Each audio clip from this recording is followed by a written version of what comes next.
Welcome to the No Name MMA Show, the best damn MMA podcast you've never heard of. Today I am joined by a very special guest. You may know him from his very own gym, the training center down in San Diego, California, or from the UFC or bare knuckle boxing. Mr. Chris, the Crippler Leben. How are you doing, man? Thank you for joining us. I'm doing well. Thank you guys for having me. Oh, for sure. So before we get started, real quick, we were kind of talking about doing an interview right before you got COVID, and we had heard about it, and we were like, oh snap. I was kind of like, damn, he could have just said he didn't want to do the interview. He didn't have to make it up. But then we saw like you were in the hospital, you were hooked up to a respirator. How is that all going? Of course it was rough. Yeah. I was in the hospital for over a month, and Oh wow. but yeah, I'm healing up. I'm healing up well. My cardio's not where I would like it to be, but the doctors were. They weren't sure if I was ever going to even be able to come off oxygen. Oh my gosh. And I'm already back to training and everything else, so things are good. That's amazing. We're so glad to hear that you're doing better. For sure. Yeah, like the entire time I was kind of just updating Nina along the way, like your path to recovery. And it's like, oh, he's doing better. He's doing better. And it's just like, oh, and you just got the worst kind of COVID too. Like it was just crazy to see you in that position. After like all the crazy stuff you did in the ring, to see you like that, I was just like, oh, snap. But we're so glad to hear you're doing better. It was really bizarre. I got the COVID, and I had it before, and was sick for a week or whatever, not too bad. But the second time I got it, I really only had a fever for like 2 days, and then I was sick for a few days. But I went ahead and isolated until I tested negative. Would have been 6 days later, and I just had like a light cough, and I was now negative for COVID. But ultimately, that turned into a pneumonia, and pneumonia turned into ARDS, which caused my heart to shut down, and then liver and kidneys and everything else, just all, Yeah. It was really the COVID related complications that got me, not like COVID itself. COVID itself was long gone before I really got sick. Yeah. Wow. That's horrible. We've heard, everybody, I'm sure at this point now has heard so many horror stories. So we're so happy that you were able to recover and that your recovery journey is seeming to be back on track, or you're starting to get better too. That's great. Well, thank you. Especially coming off of a breathing machine where they thought you would never be able to get off of it, and now you're like training again. I mean, it's truly like astounding. Yeah. Yeah, I mean, like my cardiologist is even like, he's like, it's a miracle, and this a doctor that doesn't, this is the same doctor. When I asked him if I was going to live or die, he said, well, I'm cautiously optimistic. Stop. What? Oh, no. I know. Oh, my God. Doctors, they'll never give you they'll never give you an exact stat. Yeah. Of course, Google will. Yeah.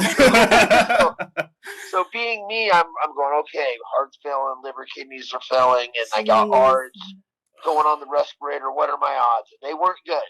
Yeah. They were extremely slim. Oh, so, I mean, I think in this case, the word miracle is warranted. Absolutely. For sure. Absolutely. No, it is a miracle. Crazy. Yes. And we've been praying for you, sending all the vibes your way, rooting for that recovery and miracle. So we're so happy to see that. Well, thank you. Yeah.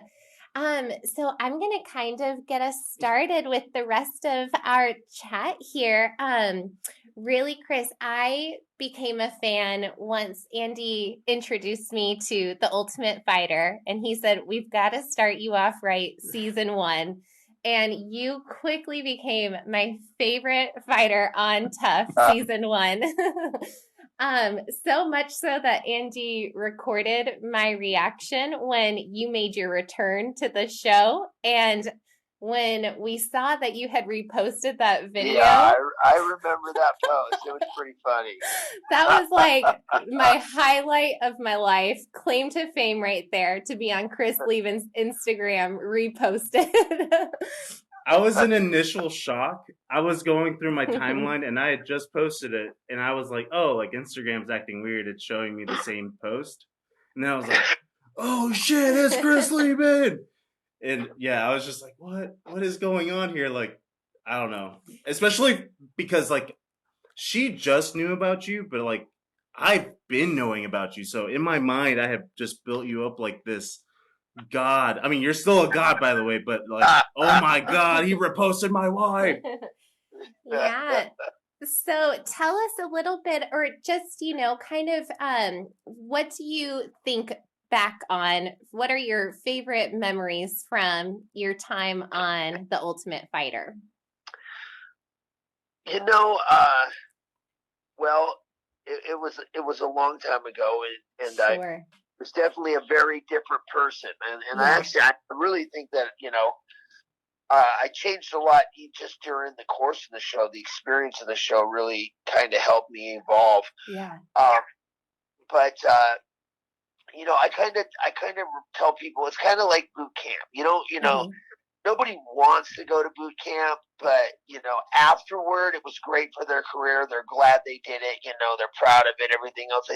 I mean, the Ultimate Fighter was kind of like that. You take whatever 15, 20 dudes. You lock them that all think they're tough guys. You lock them in a house. You give them no TV, no phones, no magazines, and you fill the house with booze. Yeah. Yeah. I mean, it's a recipe for great reality TV. Don't get me wrong. Sure. But in there, looking back, of course, some of that stuff was bound to happen. Right. It was a pressure cooker.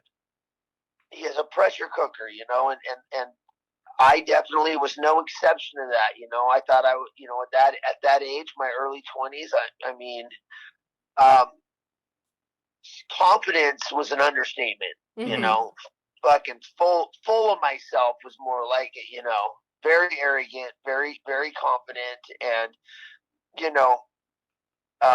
I was probably worse than most of the other people in the house, but that was generally most of us. Mhm. So that first season, I think it just, and not to mention everybody on the first season was already a great fighter. Most everybody. Yeah. I don't know why they brought in Thacker. I think the directors must have brought him in just for the sake of the TV, but everybody else was already kind of knocking on the UFC door. Right. Mm-hmm. So, that's why I'm a little bit biased, but I think, the most, high-level fighters came out of that first season. Oh, yeah. Oh, for sure. I mean, the finales of the first season, to see those 3 contracts be handed out. I mean, after watching that too, I was like, this might be my favorite couple of fights that I've seen as a new fan in MMA. That first season of Tough really set up the show, which was amazing. It did, and it changed, it changed everything, not just, for me and my life and the other guys, but for the UFC too. I mean, that season kind of made, and being on Spike TV really made the UFC a household name at that point. Totally. Right. That was really the beginning of the shift to mainstream where it is now. Yeah. For sure. I mean, that was the catalyst. You guys, if it wasn't for you guys, there was no way that the UFC as it is right now is anywhere close to what it would have been without you guys. Mm-hmm. I mean, I remember me watching that as, I want to say I was like a 9th grader or something, and my eyes were just like, oh my God, this is amazing. What the fuck am I watching? Yeah, like this is the best thing. And I like now with Tough, it's almost like a lack of flavor. Even though I understand like liquor in a house with professional fighters probably get away with like don't do that. But now it's just like, oh yeah, like this is just normal. So it's just all you crazy characters. now with your fighting career being over, how has the transition been from being a fighter to training people and being a coach? For me, it's been seamless. I mean, Yeah. I've always kind of done both. Mm-hmm. I started coaching at Team Quest. Literally a year and a half into my career, I was already coaching. Oh, wow. snap. And I've continued to coach the entire time that I fought in the UFC. So I've always been training and coaching. Yeah. But I think I'm definitely drawn to coaching. And especially where I'm at now in my life, having done what I've done and kind of accomplished things for myself. Now I really enjoy, running a class and helping people develop and grow both, on the mat and off the mat. And I think training does that. Yeah. It helps people mature. It helps people learn patience, learn grit. Yeah. So especially now, owning my own gym, I feel like it's that's the service that we provide. Yeah. I mean, number one, we teach martial arts, but more than but as well as that, I like to sneak those life lessons in. Mm-hmm. For sure. It's character development, and that's I try to focus on that, and I remind all my other coaches that work for me that's what we're here to do. We're here to serve the community and make people, people should be a better person when they leave the gym, not a worse person. Right. That's so great too, because we hear so often from fighter interviews how much the mental game is such a huge majority of their training and preparation to become, the best fighter that they can be. And we love to hear that the transition has been so seamless for you too, because as an athlete of any kind, especially at a professional level, and being a fan of MMA, we're always rooting that when the time comes maybe to not be in the octagon, that each fighter is able to find, where they need to be in their next season of life, post fighting. And so that's so great to hear that for you, you are already training and coaching from the very beginning, and that transition has worked out so well for you. Thank you. Yeah, it's a lot of people are asking me about that because you also see a lot of guys, the transition can be rough, especially if all you ever define yourself as is the athlete, the fighter. Yeah. It's hard to hang that up when the time is there, when the time is right, and in my case it really wasn't a problem. I didn't end my UFC career on the best terms. Mm-hmm. I was dealing with a lot of stuff outside of the cage, relationships, alcohol, everything else. And my UFC career didn't finish the way I wanted. So ultimately, once I got sober, and I started training, I was able to go back and have those 4 bare knuckle fights. Yeah. And finish my martial arts career on my terms. Right. And I feel like, once I did that, it was like, okay, I've done what I need to do. Bare knuckle obviously wanted me to fight more, but it's like, you know what? I don't really. It's not. The money doesn't matter. These kids are getting faster, and I'm getting slower. Sure. Yeah. Sure. Yeah, it's that realization. You know what I mean? Like I know that I'll never be as good as I was. Mm-hmm. Don't get me wrong. I'm a martial artist for life. I'm still on the mat every day. Yes. I'm continually, I'm doing jiu-jitsu a few days a week. I'm sparring with my guys. Mm-hmm. And I tell them, I say, listen, if you can't beat my old ass, you're not ready for the UFC yet. So keep going. Let's keep going. And right.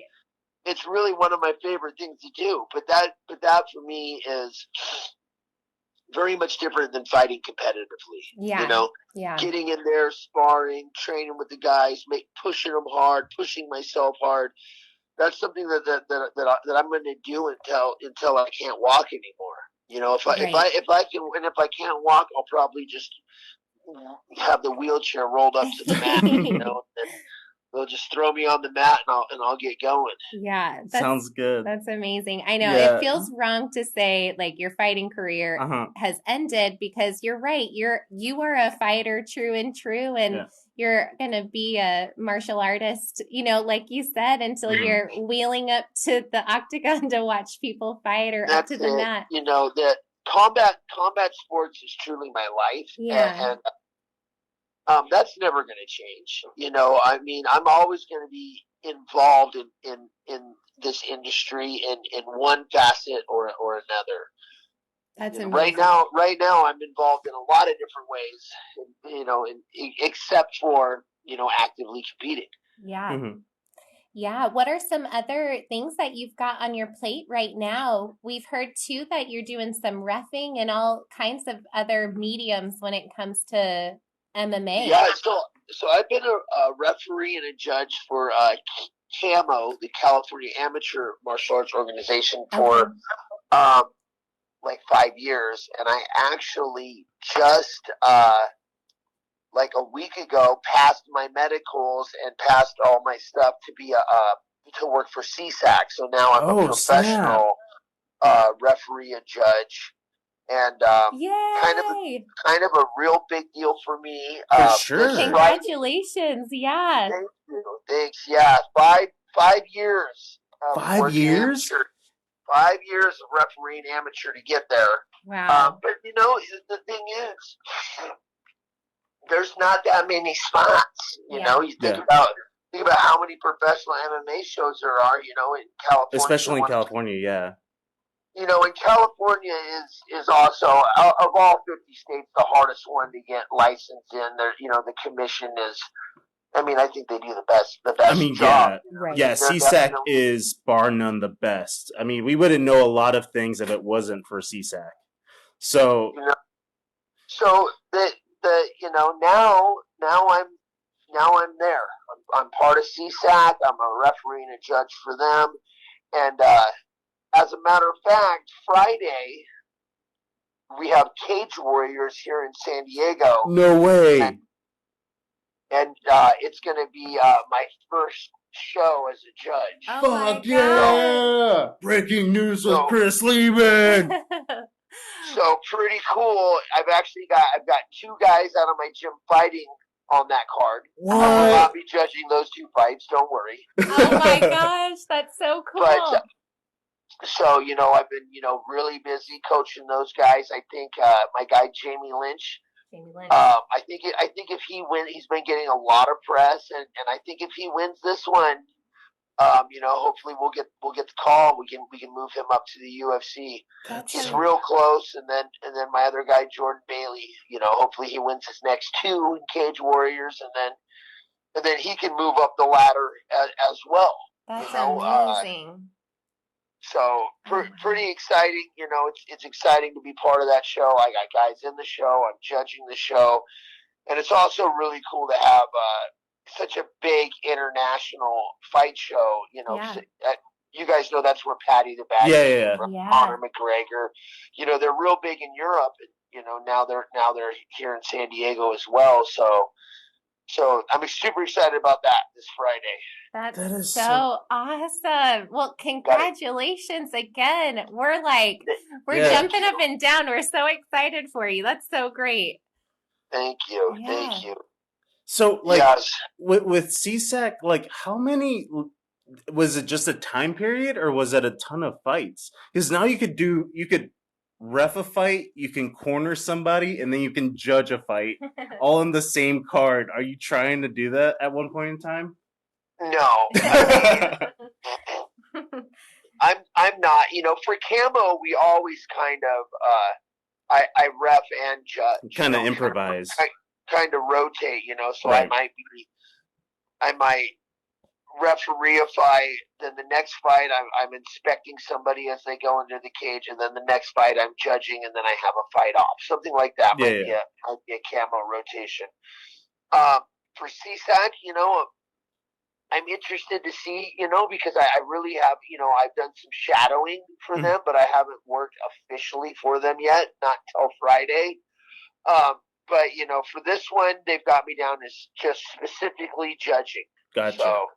So I'll be judging the whole show. That is That's crazy. amazing. Yeah. That is so Yeah. dope. It's gonna be. Oh, sorry. Go ahead. I said it's gonna be fun. It's you get the best seat in the house to some of the greatest fights in the world, man. That's pretty cool. I mean, yeah, for sure. And all the international people, and you're getting them young. You're right, like Patty the Batty, like all the people that are just about to, like on the cusp of breaking and making it. And I don't know. I love Cage Warriors, and I have another friend that covers it. I think right now, arguably one, maybe the number one, if not one of the top feeder shows For for the sure. UFC. Yeah. Oh, that is so dope. We don't want to take up any more of your time. We're already a little bit over. We'll finish up. Are you gonna watch this weekend's fight with Glover Teixeira and Jiri? And who is your pick if you are? Oh God, I hate making picks. As I could use the political one. As a referee now, I have to be biased. I don't like anybody more, anybody less.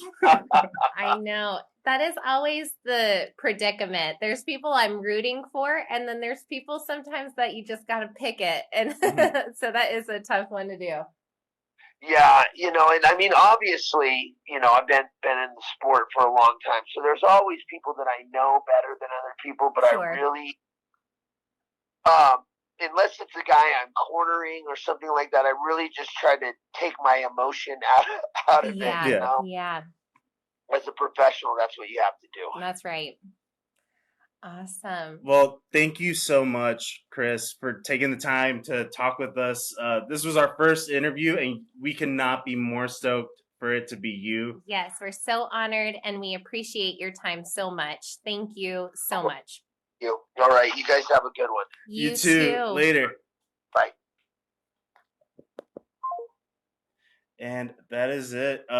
If you want to follow up with Chris Leben, you can hit him up on his Instagram and Twitter. If you're interested in going to his gym, you're going to have to visit trainingcentersd.com.